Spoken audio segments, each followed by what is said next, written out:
نزل يدور في النيل على حد غرقان، سمع صوت بيقول له اطلع من هنا. اسمع القصة.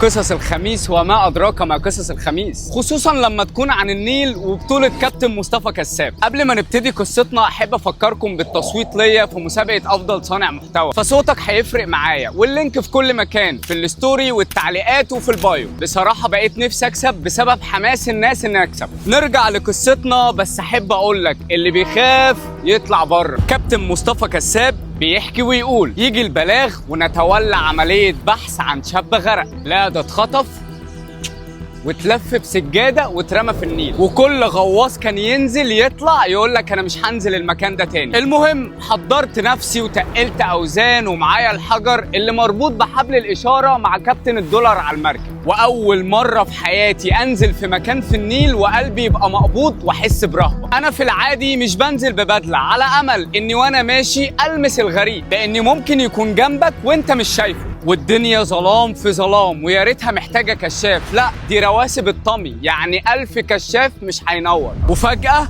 اشوف عين واسعه بتبص في وشي. اوبا، ده لو في فيلم هيبقى المشهد اللي كلنا مركزين ومره واحده ننط من الفجعه. قلت يمكن انعكاس عينيا في الماسك. احيانا فعلا يا صديقي بتحصل معايا، بشوف جزء من عينيا في الماسك. المهم لقيت حبل الاشاره بيتشد 5 مرات، معناها ان كابتن الدولار بيقول لي اطلع. طلعت وقلت للدولار خير، قال لي مفيش. قلت له امال بتشد الحبل تطلعني ليه؟ قال لي والله العظيم ما شديت الحبل، واسال الناس اللي على المركب. ما كنتش عارف اكمل القصه قراءه حتى. كابتن كساب رساله من اخوك، انا بتاع قروش مش بتاع عفاريت. قال له ماشي يا دولار، المره الجايه لو في حاجه شد الحبل 10 مرات. ونزلت ادور تاني ومفيش 10 دقايق والحبل اتشد 10 مرات. طلعت وقلت له ايه؟ قال لي ايه بتشد الحبل ليه؟ قال لي والله العظيم ما شديت حاجه. زهقت وقلت له احنا مش هنهزر واحنا بندور على متوفي. نزلت تالت مرة واللي حصل ما يتصدقش. سمعت زي صوت أو صدى صوت بيقول لي اطلع من هنا،